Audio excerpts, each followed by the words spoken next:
Nobody has ever seen anything like it. So thank you very much for coming. I'm now going to sit down for many hours. As I've said, Donald Trump looks at the world differently than you and me. He wakes up in the morning in Mora Lago thinking about himself, how he can help his billionaire friends gain power and control and force their extreme agenda on the rest of us. Listen to what he says. He says, quote, "I'll be dictator on day one." Quote, "I am your retribution." He promises, quote, "a bloodbath if he loses." This guy denies January 6th. Listen to what he says, because you know he means it. I wake every morning thinking about how to make life better like you do for working and middle-class families here in Scranton and all across the country, where the power and the freedom rest with you and we the people. And that is a look at how the 2024 presidential campaign is likely to play out over the next several weeks. Donald Trump in court ranting about the criminal cases against him, while President Biden is on the campaign trail, taking his message to voters in key swing states. We'll have more about this stark contrast and bring you an update on Trump's criminal hush money trial playing out in New York City. Plus, the Republican-led chaos continues on Capitol Hill. The threats to end Mike Johnson's speakership are growing as he prepares to bring multiple foreign aid bills to the House floor. We'll go through the latest drama on all of that. Good morning and welcome to Morning Joe. It is Wednesday, April 17th. Along with Joe, Willie, and me, we have the host of Way Too Early, White House Bureau Chief at Politico, Jonathan Lamir, member of the New York Times editorial board, Mara Gay, and conservative attorney George Conway is with us. And we begin this morning with Donald Trump's hush money criminal trial with now 7 jurors seated, sworn in after a busy day in court yesterday. The jury is anonymous, so their names were not used in open court. But here's what we do know. The group so far is made up of 4 men and 3 women and include 2 attorneys, a salesman, an oncology nurse, an IT consultant, a teacher, and a software engineer. Other potential jurors were dismissed throughout the day as the process continued into the afternoon. Reporters in the court described Trump as being more alert, at times looking intently at potential jurors as they answered questions. Judge Juan believes the jury selection process will be completed this week and advised the jurors already seated to be ready for opening arguments to begin on Monday morning. The day ran so smoothly that Donald Trump claimed outside of court that the judge was rushing the trial. So we think we have a very conflicted, highly conflicted judge. He shouldn't be on the case, and he's rushing this trial. People say it. Well, in all, 12 jurors and 6 alternates are needed. The trial will not be in session on Wednesdays, so the process resumes tomorrow. George Conway, the pace seems to be going at a fairly quick clip. What are you seeing in there? What do you expect? Well, it is going faster than it seemed to at first. I mean, they started with a panel of 96 people, and I think the way that it was expedited, the way the judge really expedited, is he just asked everybody up front, if you can't be impartial, raise your hand, essentially. And that got rid of probably about 2/3 of the veneer of the pool. And so they began focusing on the remaining 30 or so. And it was just done very, very efficiently. There was a questionnaire, and they made each person get into the box and go through the questionnaire and answer questions yes, no, and explain if there were complicating factors. The judge would intervene a little if there was a question that came off of that required a little elucidation. And then the lawyers got to ask some questions for a half an hour each of the first group, and they managed to come up with 6 people, and then they came up with one more at the end of the day, and it was all very efficiently done. And I think it's going to speed up because each side gets 10 peremptory challenges, meaning they can just challenge for no reason without stating a reason, and both sides have used 6 to strike jurors, so they only have 4 left. So there's a limit to what they can do. They need to pick 11 more jurors. 5 will be will sit on the panel of 12, and then there'll be 6 alternates. So that there's a pretty good chance. I think there's no reason why they can't get this done by Friday. Yeah, there were some concerns a couple of days ago about how slow this was going, but it really ramped up yesterday. And George, you were in the overflow room down at the courthouse yesterday, so you know that at one point during that jury selection, the judge gave Donald Trump and his attorney a warning about Trump's behavior. It came after one potential juror was being questioned about her Facebook post after the 2020 election. Once she left the room, the judge admonished Trump, telling his lawyers, quote, "Your client was audibly uttering something. I will not tolerate that. I will not have any jurors intimidated in this courtroom. I want to make that crystal clear." That's the judge talking directly to Donald Trump and his lawyer.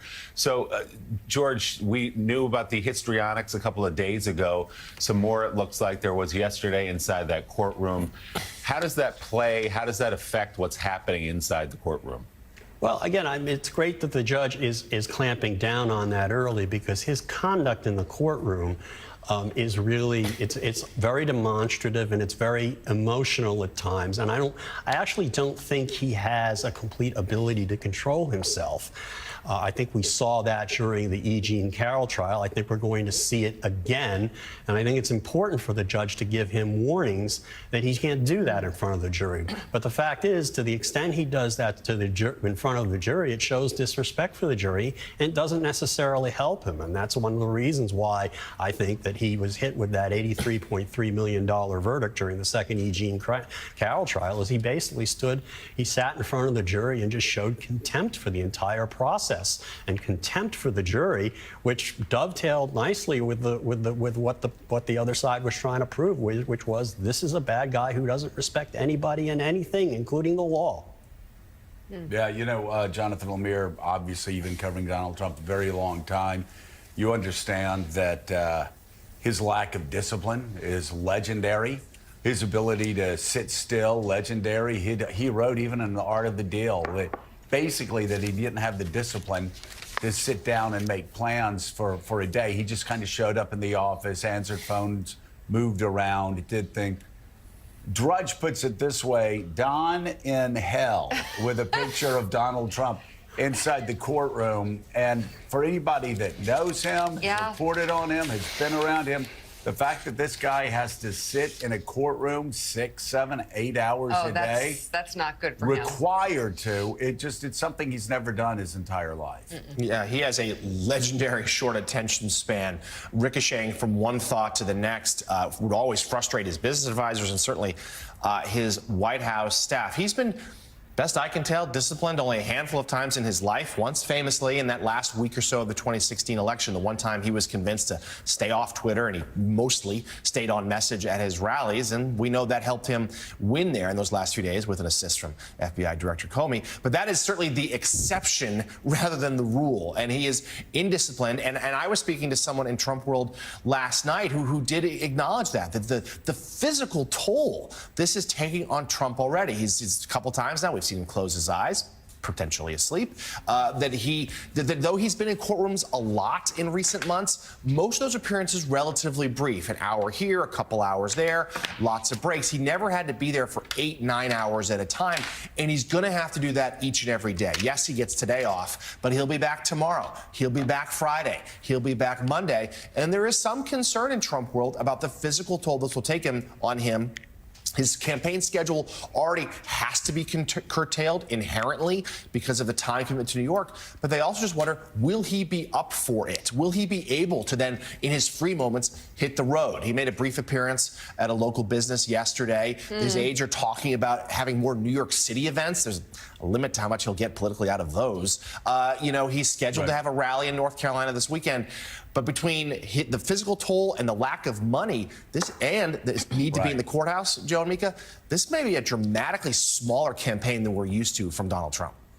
Yeah, you're right. The lack of money preventing him from doing so much. But there's been a big difference between this time in the courtroom and past times. Past times, most of the time, it was voluntary. Right. Here, big difference between a voluntary appearance and an appearance where you are required to attend. And I will just say, yeah, anybody sitting 6, 7, 8 hours. You know me. If I were sitting somewhere for 8 hours, I would be falling asleep. I would be. You can't even get through writing 4. songs. Yeah, it's hard to even do this for 4. And Mika lets me talk all the time to stay awake. So I can't imagine. You know what? I'm serious. What a physical toll for anybody. This is where also it helps to have real firsthand knowledge of Donald Trump over the course of over a decade.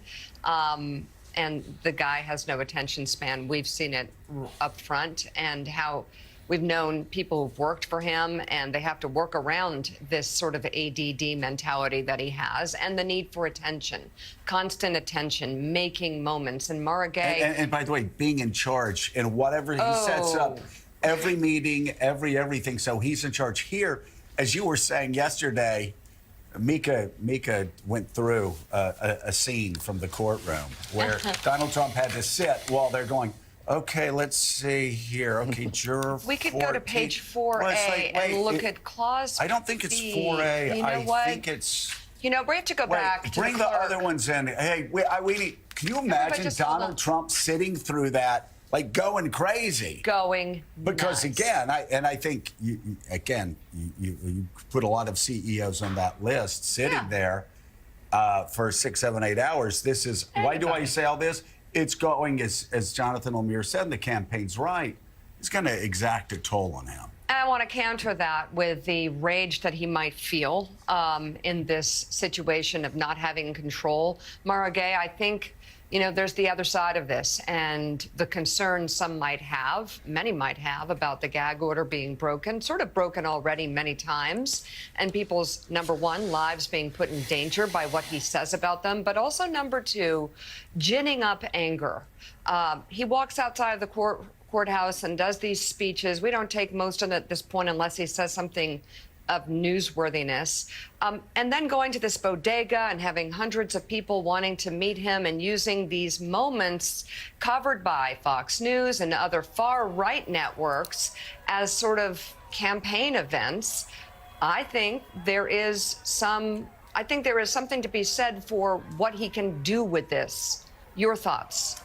Well, that's certainly a concern, and you saw yesterday that the judge recognized that concern in admonishing him and saying, I'm not going to have, mumblings in my courtroom that could intimidate potential jurors. So, obviously that is a concern that's shared by many.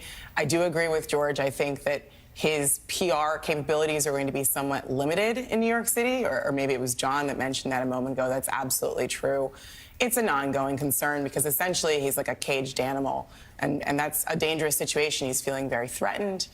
He's out of control, and so we do expect him to lash out. Anybody who has covered him over the past decade can expect that.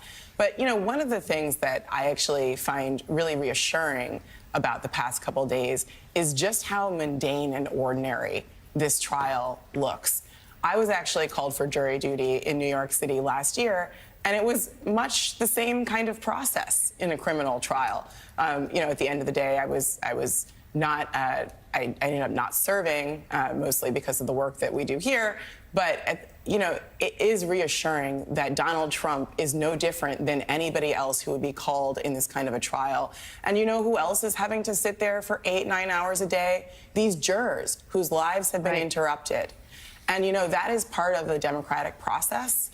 And it is playing out so far exactly as it should, which isn't supposed to be fixated on some outcome, but on a fair trial in a free democracy that would be no different for anybody else. And I also think that really does give a little bit of gravitas to this case that has been in some quarters controversial, seen as maybe not as serious as the other trials. But the reality is, and I've covered trials here in New York, anybody who may have committed a crime should be held accountable for that crime. And we're seeing this play out, and I think it's reassuring. I think it's hopefully encouraging Americans and voters, ultimately, that our system still works, even for a former president. By the way, nice to see native New Yorker Donald Trump go to a bodega for the first time in his life yesterday after Wonder the what he trial. bought. Yeah. So, guys, the other thing that I think should underline, which we came in at the top of the show, was there's Donald in the bodega, was the contrast we saw, which is Donald Trump sitting inside a courtroom, which he's going to be doing for a large portion of this year, whether it's in New York, whether it's in Florida, maybe it's in Georgia, up in Washington. While the President of the United States, the man he's running against, is in a place like Scranton, Pennsylvania, talking about jobs, talking about the needs of people, talking about their lives and where he wants to take them in a second term. Don't underestimate how that over time, what that looks like to a voter, which is this guy is an alleged criminal sitting in court, many courts, and this is a guy who's out here campaigning for us in states that have to be won. And Donald Trump is right. He's not going to be in Pennsylvania or Wisconsin and Michigan as much as he should be. And there's a good way to avoid that, which is to not commit alleged crimes. Then you don't have to go in court for an entire year. Yeah, I mean, and the question that's been asked for some time is, what would the impact of this trial be? What would the impact be if he were actually convicted of any of these felonies? We'll see. Good point also. Very, very glad Mora Gay brought it up, that just the appearance on Morning Joe will get you stricken from any jury in the United States and limit you in many other ways as well. For instance, we're not allowed to buy kitchen appliances with whirling blades, lawn supply instruments as well. Lawnmowers, a lot of can't limitations. have one. Coming up in one, thank God I have the push mower for you to use. I know. From my parents. Okay. It's old Michael Dukakis. You're good at it. Where, you push it. And, no, it doesn't even have an engine. It's right, the one that, Exactly. Coming up in just 1 minute, the effort Used to on the oust Brookline home Speaker during the campaign when I should be out campaigning. But go Mike ahead. Johnson gains momentum as Morning Joe is to bring the GOP-led foreign aid package to the floor by the end of the week. The 4 bills, which include aid for Ukraine, Israel, Taiwan, and Indo-Pacific allies, are garnering some support, but things are still fluid, to put it mildly. Some far-right conservatives have voiced outright opposition to the measures, while rank-and-file Republicans are angry the package does not address the southern border. Johnson's saving grace, though, could be Democrats. He spoke to President Biden last night, and congressional Democrats appear inclined to support the package as long as no Republican poison pills are included. There's no option off the table right now, from procedural measures that bring this directly to the floor to any votes that are options. If it delivers, as the vice chair said, if it delivers the 4 points that we are concerned about, then it should be something that is on the table. But Speaker Johnson's move to push forward with that foreign aid package could cost him his job. Republican Congressman Thomas Massie has announced his support for Congresswoman Marjorie Taylor Greene's motion to oust the Speaker. Massie said Johnson's actions on government funding, FISA, and that foreign aid to Ukraine contributed to his decision. Meanwhile, on the other side of the aisle, some Democrats, including Congressman Jared Moskowitz of Florida, are saying they will try to stop the ouster to keep order in the lower chamber. Here's what Massie said yesterday, followed by the Speaker's thoughts on what's happening right now on Capitol Hill. Yes. Yeah, I asked him to resign. What did he say? He said he would not. And then I said, well, you're the one who's going to put us into this. Because the motion is going to get called, okay? Does anybody doubt that? The motion will get called, and then he's going to lose more votes than Kevin McCarthy. And I have told him this in private, like weeks ago. I am not resigning, and it is, in my view, an absurd notion that someone would bring a vacate motion when we are simply here trying to do our jobs. We need steady leadership. We need steady hands at the wheel. Look, I regard myself as a wartime speaker. That a couple of days ago on his social media that this is the hardest challenge that's faced a speaker probably in the history of the country, in the moment that we're in right now. He said arguably may be comparable to the Civil War, but maybe worse. Maybe worse. So, Joe and Mika, it's Thomas Massie and Marjorie Taylor Greene saying it out loud with the motion to vacate, but there are other Republicans unhappy with Speaker Johnson, maybe happy down the road to jump aboard this. But at the core of this is they don't want aid going to Ukraine, number one, and they want something done about the southern border. For those with short memories, let's remember that bipartisan package on the border was completed a couple of months ago now. They had what they asked for, and when it came to their desks, they didn't want it. Because Donald Trump told them not to do it. By the way, Right. for the Speaker, I'm glad Speaker's doing what he's doing now, but just for the Speaker, he doesn't have to go back to the Civil War, to a time when a Speaker faced a worse situation than he's facing now. Why? All he has to do is go back to January the 6th, 2021. What happened after he was running around the House floor trying to get Liz Cheney and everybody else to overthrow the results of the election, which, of course, what he was doing, what Paxton was doing, what Trump was doing, what all of these people were doing led to a riot. And the greatest challenge inside that Capitol dome since, since the Civil War. But it's crazy. By the way, these guys that go, I'm going to take down the Speaker, one of 435. I know. You're one of 435. And Mika, as you were saying yesterday, Democrats may be saying, hold our beer. Yeah, they might. Joining us now, congressional investigations reporter for the Washington Post, Jackie Alemany, with more on this and the drama unfolding and the state of foreign aid. Jackie, who are these Democrats and how might they save the day for the Speaker? Yeah, Mika, this is the months-long culmination of a struggle bus to get this funding that is now, at this point in time, considered more critical than ever by growing cohorts of both parties to get through. The question is whether or not Speaker Johnson is ultimately going to have the courage today to actually introduce the text of this four-part $95 billion aid package, and whether or not Democrats are actually going to step up to the plate like they have increasingly been saying they're going to in order to help Mike Johnson get through and navigate these hardline GOP conservatives who essentially want to blow everything up and take Mike Johnson's job away from him, forcing a new speaker's fight for the second time in the past 6 months. But these Democrats are realists, essentially. People like you just showed, Jared Moskowitz, Josh Gottheimer's, some of these more centrists, but even further than that, people who at this point, people like Dan Goldman, people who just want to see their workplace function in a time when our foreign allies are desperately waiting on us and waiting for our support. As Speaker Johnson said yesterday, he considers himself a wartime speaker at this point in time, and I think that's what's driving his desire to get this on the floor now, despite his personal opposition to funding Ukraine. What's so fascinating, Jonathan Lamir, is if these bills do in fact go out one by one, you're going to have aid to Israel. I think a lot of Democrats, progressive Democrats that have traditionally been more pro-Palestinian than mainstream, most mainstream politicians in Washington, D.C. will vote against that aid. But the overwhelming amount of Republicans will vote for it. And then Ukraine, you've got Ukraine aid. You've got a lot of pro-Putin, pro-Russia, pro-Trump Republicans that are in the backbenches of the House who will vote against it. But you've got a lot of Democrats that are going to actually be voting for it. So you're going to actually have these cross currents that may lead to the passage of aid for Israel and Ukraine and, of course, Taiwan. Yeah, some unlikely coalitions.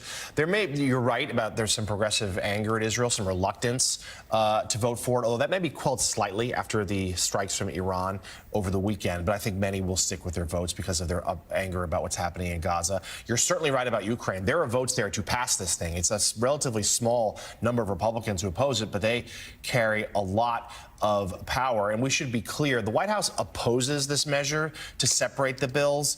They still think they need to be combined. They fear that Ukraine will fall by the wayside if that does not occur. And they still want Johnson simply to bring the Senate bill to the floor.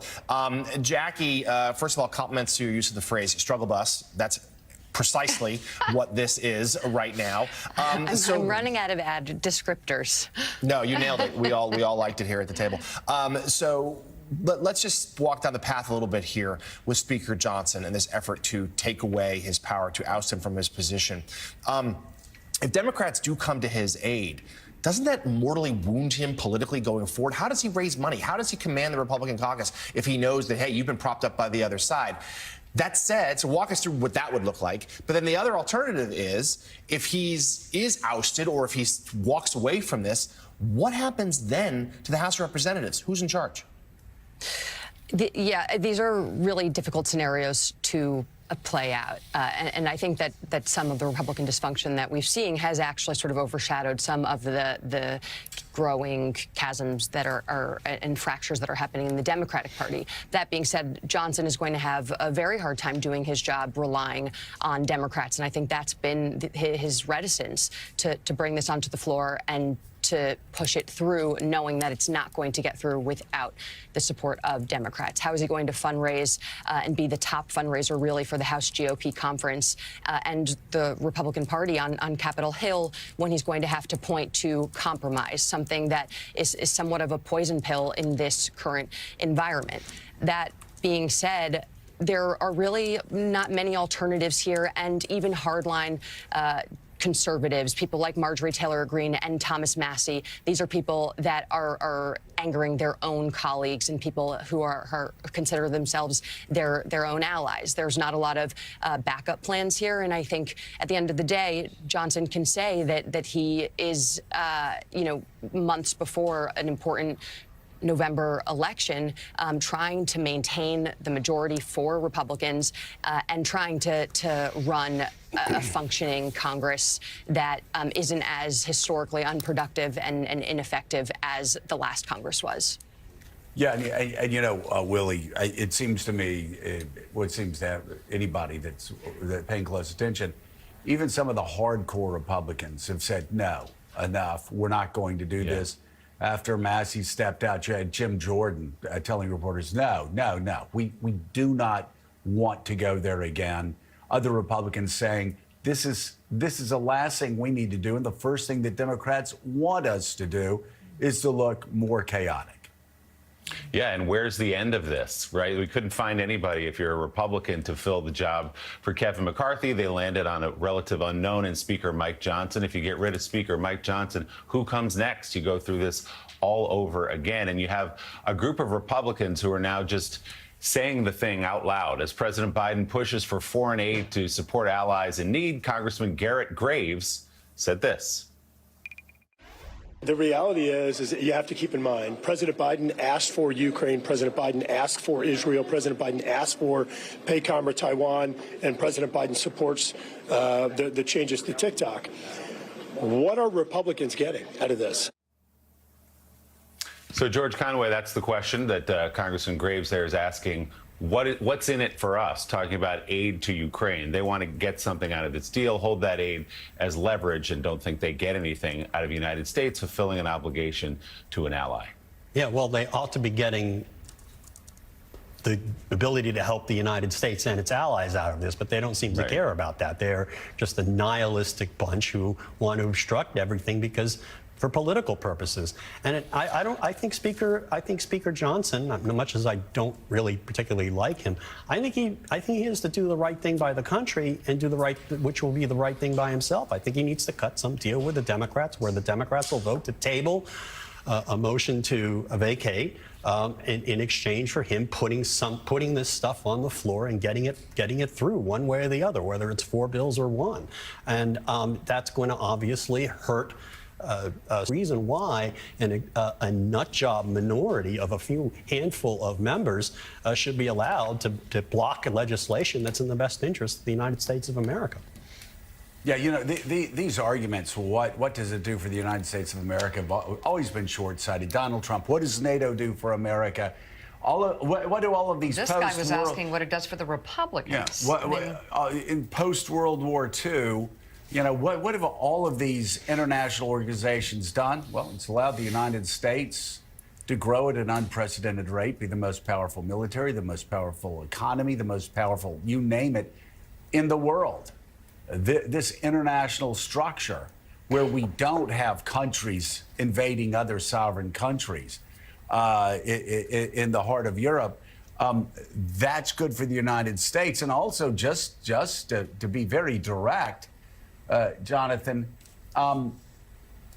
this investment continues to destroy what is the second strongest military in the world. And that, as poorly as they have fought, that is the Russian military right now. You look at the number of men that have been taken off the battlefield for the Russians. You look the fact that I think 1/3 of their tanks, military vehicles, have been destroyed. Not a single American has died, and yet they've lost tens of billions of dollars of military equipment in Russia, and their military power has been compromised to a degree that it's going to take them a generation to recover. What do Republicans get out of it? Well, it's good for America, and I don't know, maybe they should be concerned about what's good for America instead of what's good for Vladimir Putin. And again, I still keep going back to what the head of the Intel Committee and the Republican head of the Intel Committee and the Republican head of the Foreign Affairs Committee said, which is there are a lot of Republicans in our own conference that have swallowed whole and are spitting out Vladimir Putin's propaganda. Yeah, repeating Putin's propaganda because they think that's what Donald Trump wants as the leader of their party. And certainly, Joe, the return on investment here for the United States has been extraordinary. I won't repeat what you just said, but the Russian military, though it has a little momentum right now in Ukraine, but on the whole, it's been badly degraded because of the U.S.'s funding, with the help from European allies, enabling Ukraine to really strike at the heart of the Russian military and damage it severely. And also, we've started hearing from Speaker Johnson in recent days, a talking point the White House has been using for months. A lot of this investment's actually going to American companies. They're backfilling American arms manufacturers. That's going to happen here at home. There's an economic benefit here for this funding. It's not just going to go drop into Kyiv. It's going to be here in the United States in order to supply Ukraine. That's really important as well, and a talking point they should perhaps use for their constituents. Frankly, some of those arms manufacturers are housed in red states. So, Mara, but let's talk about the big picture here right now as the world watches and with great unease about how the United States can't be counted upon like it used to be. This dysfunction in the House of Representatives where we might lose a speaker again or come out with one who's paralyzed and can't do much of anything. And there's still a path. Even though there's a little bit of momentum right now, we should be clear, this is not a done deal that these bills are going to get through. And if they don't, and the U.S. fails to meet its commitment to Ukraine, what does that say to the rest of the world, particularly with the possibility of another Trump presidency looming? Well, I think lots of Europeans, some of whom are friends of mine, are deeply concerned, and that's not just in Europe. So that is an ongoing concern. I mean, the uncertainty of what would happen if Trump were to return to the White House is something that leaders around the world, Democratic and not,